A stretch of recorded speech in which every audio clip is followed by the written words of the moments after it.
teman-teman, penikmat cerita-cerita horor di channel spesial horor, dimanapun kalian berada. Salam sehat dan sukses selalu buat kalian semua. Kali ini, Mimin akan membawakan sebuah cerita horor dari akun Twitter @tanyademit yang berjudul Bubuk Berdinding Manusia. Buat kalian yang sudah penasaran, yang sudah tidak sabar, langsung saja selamat menyimak kalau kalian berani.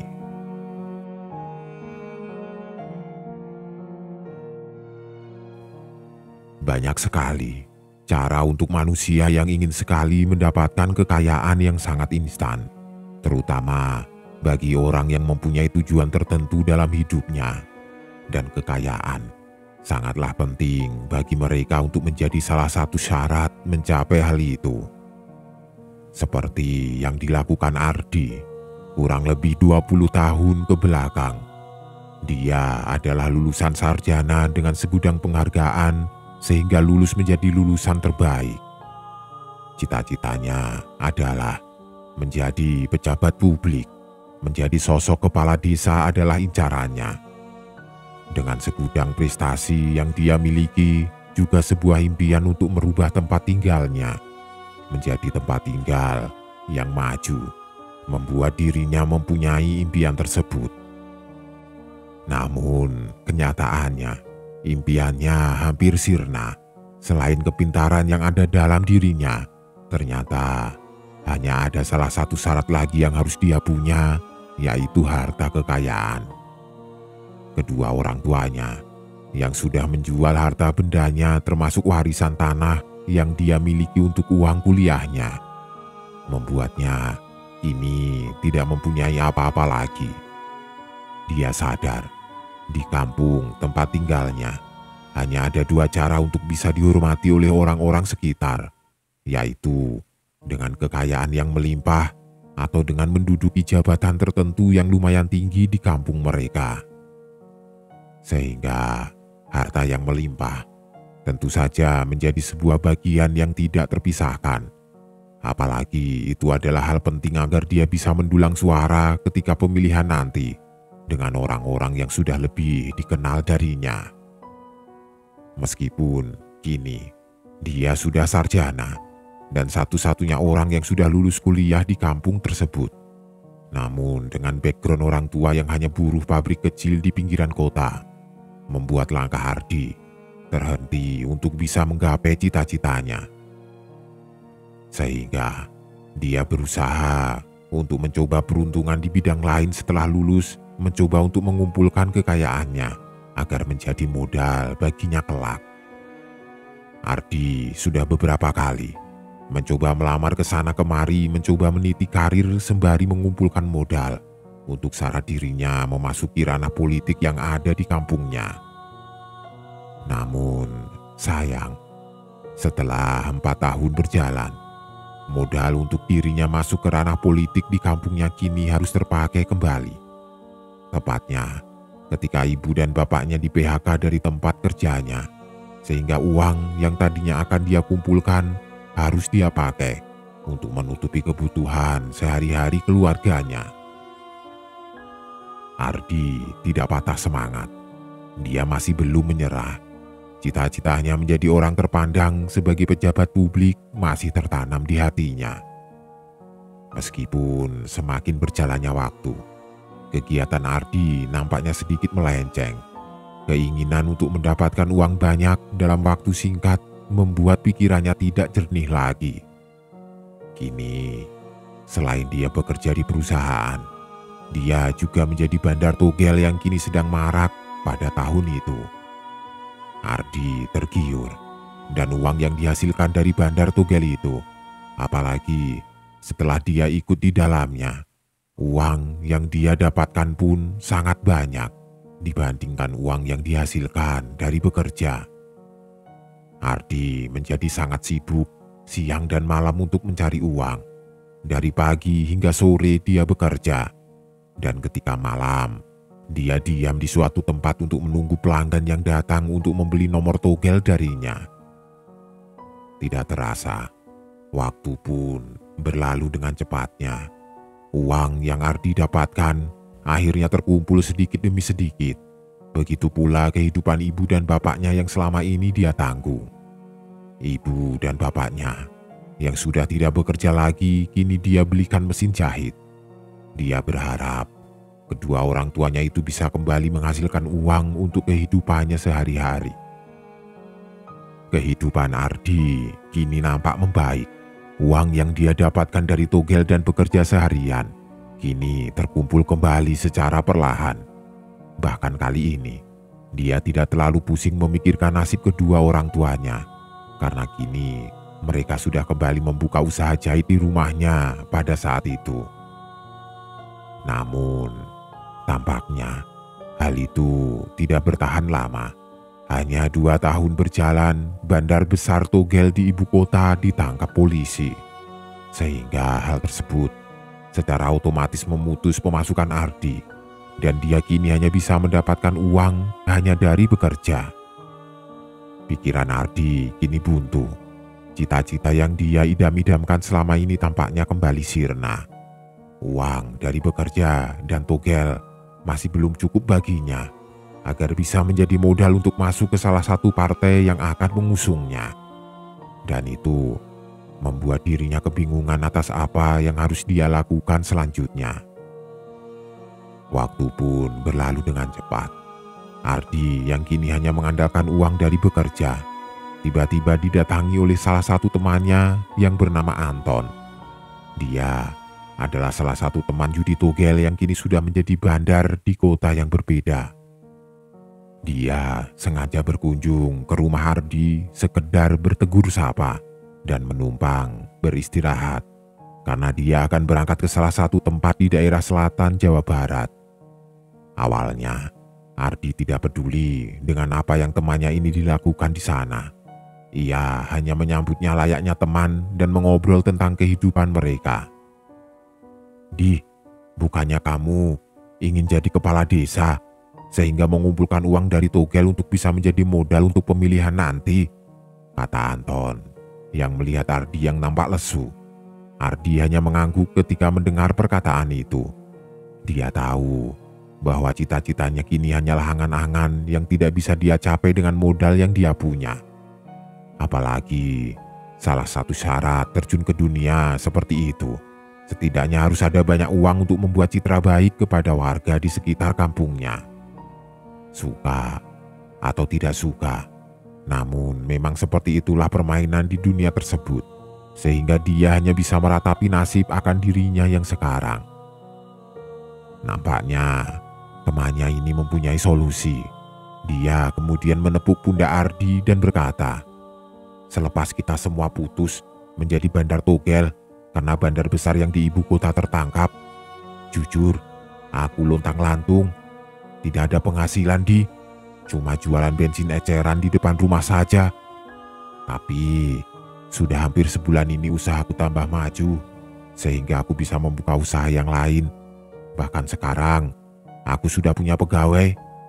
Aku melakukan sesuatu hal yang akhirnya bisa membuat bisnisku berjalan lancar.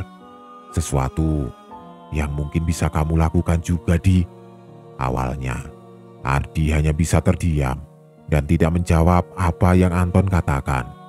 Tapi dia seperti menemukan sebuah cahaya di tengah kebuntuan yang sedang menimpa dirinya. "Maksudmu, dengan aku melakukan hal tersebut, aku bisa sepertimu sekarang, Ton?" tanya Ardi yang penasaran dengan apa yang Anton ucapkan. Anton mengangguk senang ketika mendengar pertanyaan dari Ardi. Tubuhnya tiba-tiba mendekat kepadanya. Kepalanya melirik ke kiri dan ke kanan seperti sedang memastikan bahwa apa yang akan dia katakan tidak akan didengar oleh orang lain di rumah itu.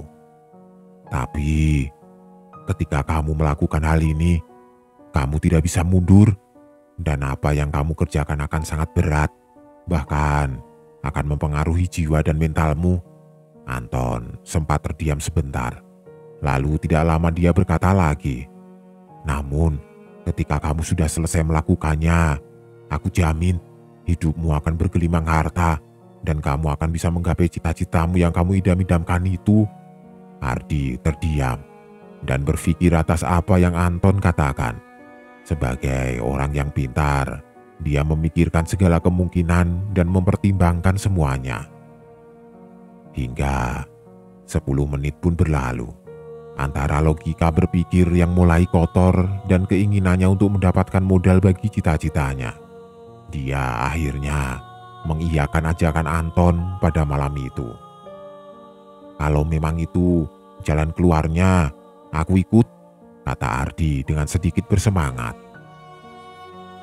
Setelah Anton memberitahukan semuanya, keinginan Ardi pun semakin kuat. Bahkan mungkin dia berpikir bahwa ini adalah jalan satu-satunya bagi dirinya agar mendapatkan kekayaan buat modal untuk menggapai cita-citanya. Sehingga ketika pagi hari menjelang, Ardi dan Anton akhirnya pergi bersama-sama ke sebuah gunung yang ada di selatan untuk melakukan ritual yang bisa menjadi jalan keluar bagi permasalahannya. Setelah melewati jalanan yang berliku, masuk dan berjalan melalui perkampungan di sisi gunung, bahkan melewati beberapa sungai yang deras di depan mereka, akhirnya mereka berdua masuk ke dalam hutan di salah satu gunung yang terkenal angker dan paling dikeramatkan di daerah selatan. Perjalanan yang mereka lalui tidaklah mulus. Anton yang tampaknya sudah tahu tempat tersebut beberapa kali memberitahu Ardi atas apa yang akan terjadi di perjalanan yang akan mereka lalui. Ardi yang baru pertama kali datang ke hutan ini tentu saja terkejut atas apa yang dia lihat selama di perjalanan. Bahkan dia beberapa kali ingin berhenti dan pulang atas apa yang mereka temui di perjalanan ke tempat yang Anton tuju. Hutan itu memanglah hutan yang lebat. Anton sengaja mengajak Ardi untuk berjalan di malam hari karena itu adalah salah satu syaratnya. Tentu saja perjalanan mereka tidaklah mudah. Gangguan demi gangguan datang mengganggu mereka yang sedang berjalan. Suara-suara kuntilanak yang tertawa melihat mereka berjalan menemani mereka sepanjang jalan. Juga beberapa kali mereka melihat wajah-wajah yang menyeramkan muncul di antara pepohonan hutan. Ardi kaget ketika Anton memberi sebatang rokok kepada salah satu makhluk dengan wajah yang rata di suatu lapangan di tengah hutan. Sesuatu yang baru kali ini dia lihat, dan dia tampak tidak percaya dengan sesuatu yang ada di depan matanya ini. Beberapa kali Ardi ketakutan. Dia seperti tidak yakin dan menyesal dengan apa yang dia jalani saat ini. Namun Anton tetap berkata bahwa mereka berdua sudah masuk ke dalam hutan tersebut dan tinggal setengah jalan lagi. Mereka bisa sampai ke tempat yang mereka tuju. Tidak terasa, waktu kini sudah mulai tengah malam. Ardi nampak kelelahan setelah hampir 3 jam dia berjalan menyusuri hutan yang gelap dan menyeramkan yang membuatnya ketakutan. Sedangkan Anton nampaknya kini seperti sedang mencari sesuatu. Di beberapa kali dia menyorotkan senternya ke beberapa jalan setapak dan semak-semak hutan yang ada di sisi kiri dan kanan jalan. "Di mana ya gubuk itu?" kata Anton sembari mencari-cari sebuah gubuk di jalanan setapak di tengah hutan. Ardi masih belum mengerti atas jalan pikiran Anton. Mana mungkin ada sebuah gubuk di tengah hutan yang gelap ini. Apalagi dengan banyak makhluk yang dari tadi mengganggu perjalanan mereka berdua. Tidak mungkin ada manusia lain selain dirinya di hutan ini. Anton yang serius dengan apa yang dia cari akhirnya melanjutkan perjalanannya mencari sebuah gubuk di tengah hutan yang gelap tersebut. Ardi hanya mengikutinya dari belakang tanpa bertanya sepatah kata pun kepadanya. Setelah lama berjalan menyusuri hutan, akhirnya ada salah satu bangunan tua terlihat di ujung jalan setapak yang dia telusuri pada malam itu. Sebuah gubuk di bawah suatu tebing yang menjulang tinggi yang berbentuk rumah panggung dengan dinding bilik kayu dan beratapkan rumbia. Gubuk itu sangat sederhana, meskipun tidak ada cahaya yang menerangi gubuk itu. Namun tampaknya gubuk itu sangat bersih. Tidak ada daun-daun tua atau debu-debu yang menempel di gubuk tersebut. Akhirnya sampai juga, kata Anton yang tampak senang. Yuk kita ke gubuk itu, Di, kata Anton sembari mempercepat langkahnya. Ardi yang masih kebingungan dengan apa yang dilakukan Anton akhirnya bertanya, kalau sudah sampai gubuk itu, kita harus ngapain, Ton? Kata Ardi. Ya kita nginep saja di gubuk ini selama beberapa hari. Tenang saja, tidak perlu yang aneh-aneh kok. Makanya kita tidak membawa kembang 7 rupa ataupun dupa. Kita cuma menginap di gubuk ini saja, kata Anton sembari tersenyum. Tiba-tiba pintu gubuk itu terbuka dengan sendirinya. Suara pintu yang sudah terlihat usang itu terdengar. Apalagi dengan suara decit kayu yang lapuk membuatnya bersuara ketika dibuka dari dalam. Sesosok nenek-nenek tua keluar secara perlahan dari dalam gubuk yang gelap itu. Dengan santainya, nenek-nenek itu berjalan, badannya bungkuk dengan baju kebaya hitam dan sarung batik berwarna coklat yang sudah usang. Dia muncul begitu saja, seperti tahu bahwa Ardi dan Anton akan datang ke gubuknya pada malam ini. Ada tamu ternyata. Ada apa? Ada perlu apa kalian kesini? Katanya sembari tersenyum. Nenek-nenek itu melambaikan tangannya yang sudah keriput mencoba mengajak Ardi dan Anton mendekati gubuk itu. Anton yang sudah tahu maksud kedatangannya ke gubuk itu berjalan mendekati nenek itu dengan santainya. Namun berbeda dengan Ardi. Pikirannya yang selama ini memikirkan hal-hal yang logis mendadak berhenti. Mana mungkin ada nenek-nenek yang diam di gubuk tua di tengah hutan begini, pikir Ardi. Jangan melamun, bahaya, kata Anton yang kembali menyusul Ardi yang masih berdiri diam ketika nenek itu muncul di hadapannya. Ayo kita ke dalam saja, dia sudah datang dan menyambut kita berdua. Tinggal kita masuk dan menginap beberapa hari sesuai apa yang dia perintahkan, kata Anton sembari mengajakku berjalan mendekati gubuk itu. Nenek itu terlihat senyum. Tidak ada raut wajah yang menakutkan atau suara-suara aneh di sekelilingnya. Tidak seperti makhluk-makhluk yang menyeramkan yang dia temui di jalan tadi. Namun, ada hal yang berbeda. Rasa takut yang dia rasakan akan gubuk itu lebih kuat. Seperti ada sesuatu yang aneh akan gubuk itu. Namun, beberapa hal aneh tersebut tidak terlihat oleh mata.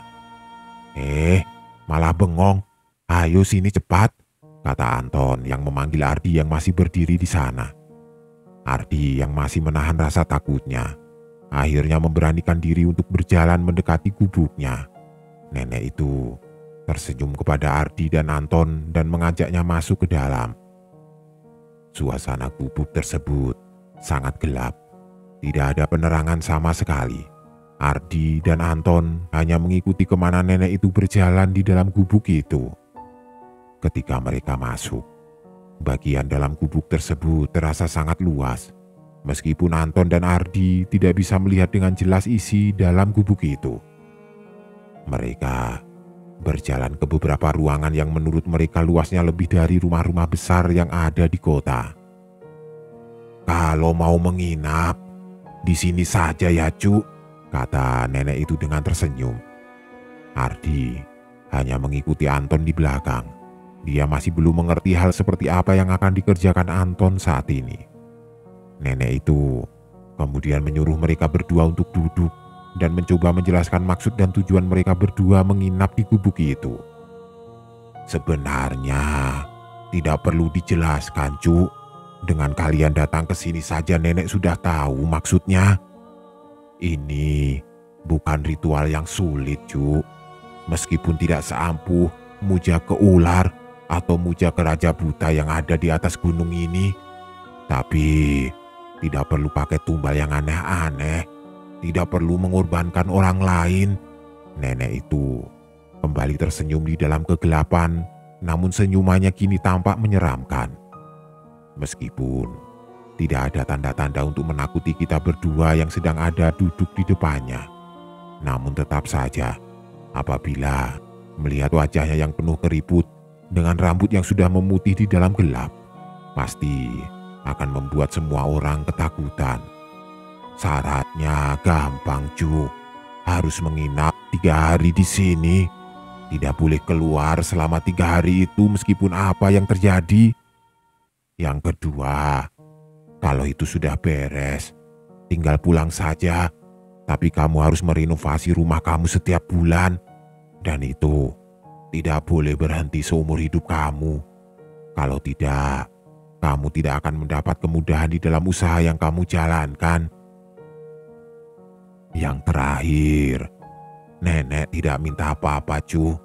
Cuma ingat, ketika kamu mati, kamu harus menjaga nenek di sini, menemani nenek yang sendirian di sini. Bagaimana? Siap, kata nenek tersebut dengan nada yang pelan. Ardi masih terlihat kebingungan. Dia memikirkan banyak hal ketika dia duduk dengan nenek tersebut. Apa benar dengan menginap dan merenovasi rumah akan membuat kita kaya? Pikir Ardi. Ardi yang sering kali memikirkan hal-hal logis selama kuliah dulu, kini tidak bisa berpikir logis lagi ketika ada di sini. Logikanya tidak masuk akal melihat semua yang dia lihat di gunung ini. Namun di satu sisi, ini adalah peluang. Kalau memang itu bisa membuatnya kaya hingga bisa menjadi modal untuk pencalonan nanti, hal apapun itu akan dia tempuh. Karena ini mungkin adalah salah satu solusi yang dia dapatkan dari temannya itu. Anton kembali menepuk pundak Ardi. Malah melamun lagi. Bagaimana? Siap atau tidak? Kata Anton yang sedikit emosi karena melihat Ardi yang sering kali melamun ketika berada di tempat ini. Iya, Nek, kata Ardi yang secara tiba-tiba menyanggupi atas apa yang nenek itu katakan. Bagus sekali pilihanmu, Cu. Nenek janji beres menginap di sini, usaha yang kamu lakukan nanti akan sukses. Tapi ingat, nenek hanya berpesan harus kuat ya, karena ini adalah ujian untuk menguji kalian, kata nenek tersebut dengan senyuman yang terlihat dari wajahnya yang keriput. Ujian, kata Ardi heran. Jangan khawatir, ini tidak akan membuatmu mati, cuma supaya kamu terbiasa menemani nenek ketika kamu meninggal nanti. Itu buktinya teman kamu masih sehat sampai sekarang, kata nenek tersebut sembari menunjuk ke arah Anton. Ya sudah, apabila seperti itu, ayo kita keluar. Biarkan dia menginap sendirian di sini selama 3 hari, kata nenek tersebut yang mengajak Anton untuk keluar ruangan. Ardi tidak bisa berkata apa-apa ketika Anton berdiri dan meninggalkannya sendirian di ruangan yang gelap itu. Dia seperti tidak ingin memberitahu lebih banyak tentang apa yang terjadi saat ini.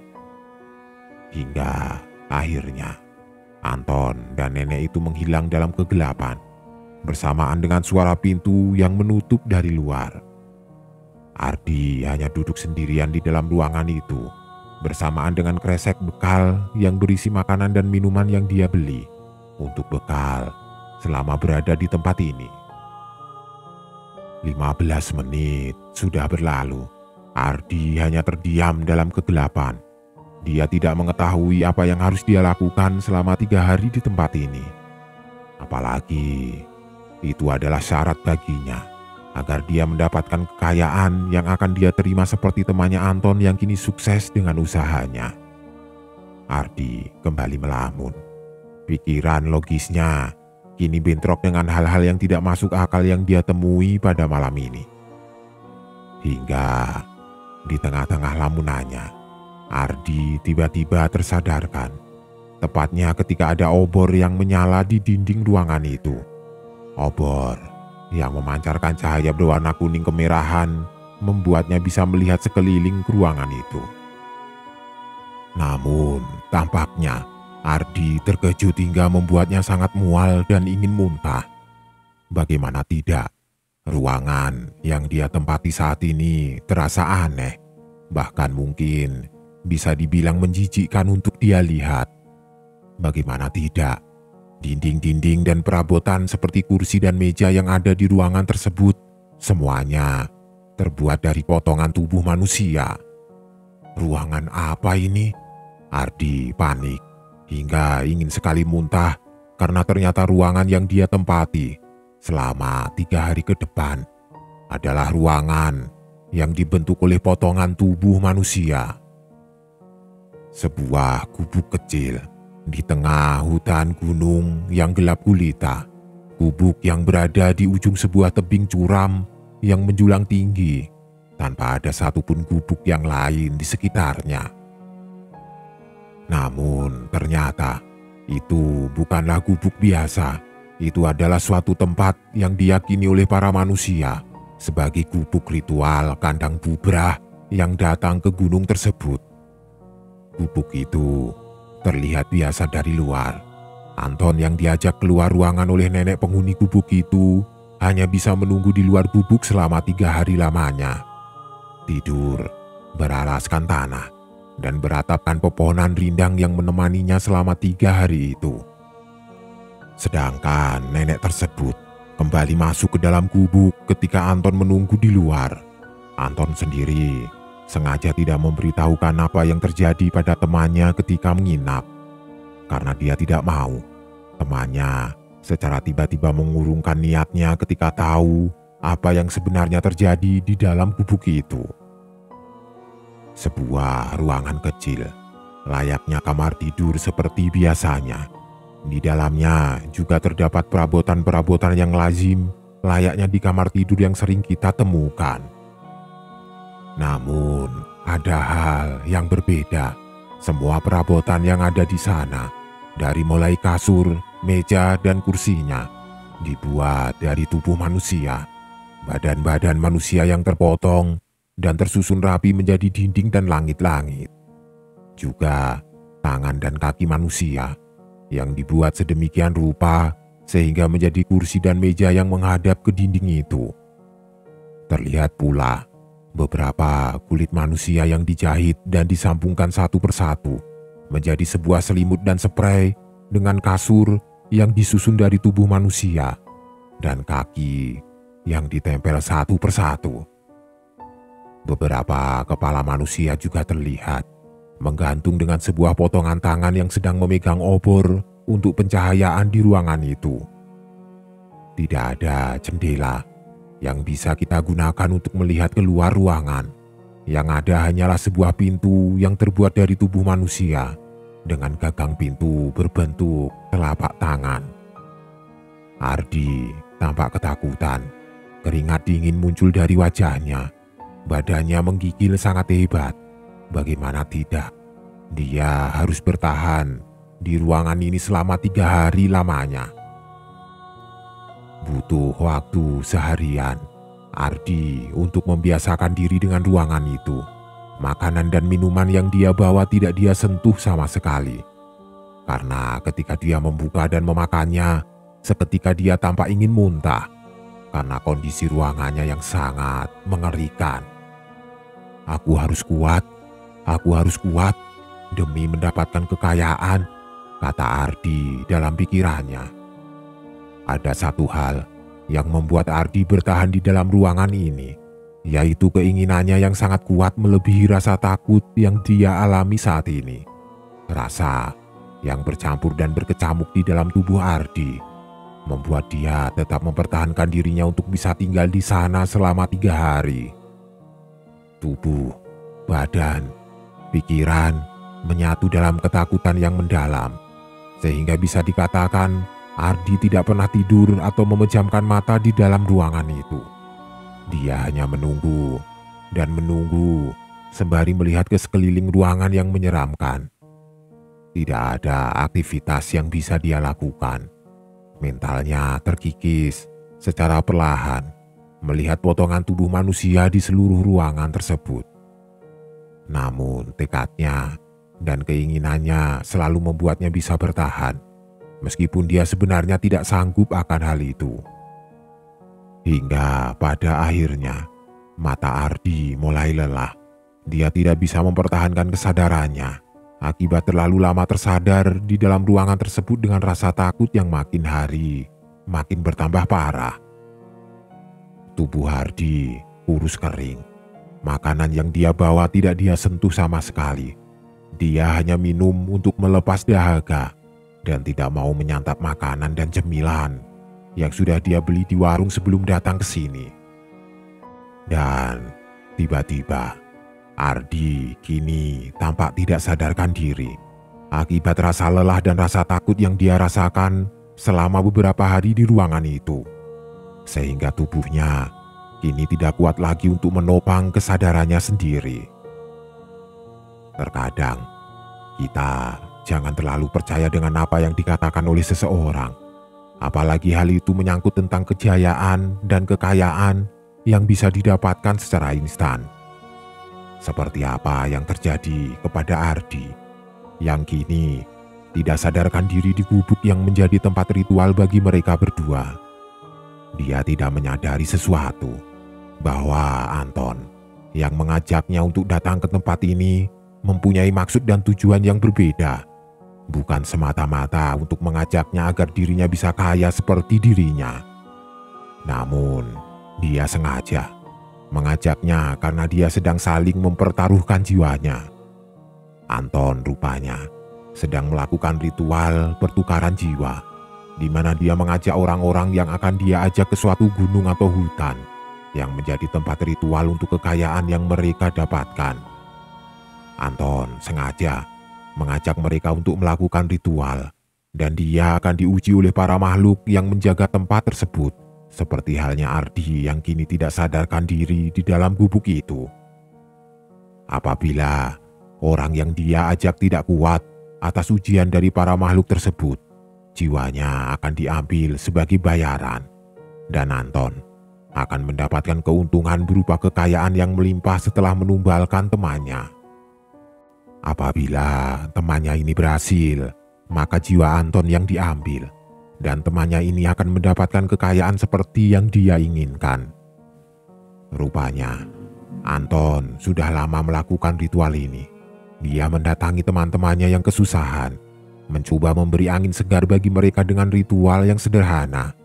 Namun, di balik itu, ada suatu niat jahat darinya atas apa yang dia lakukan, yaitu secara tidak sadar menumbalkan teman-temannya dengan ritual yang mereka lakukan.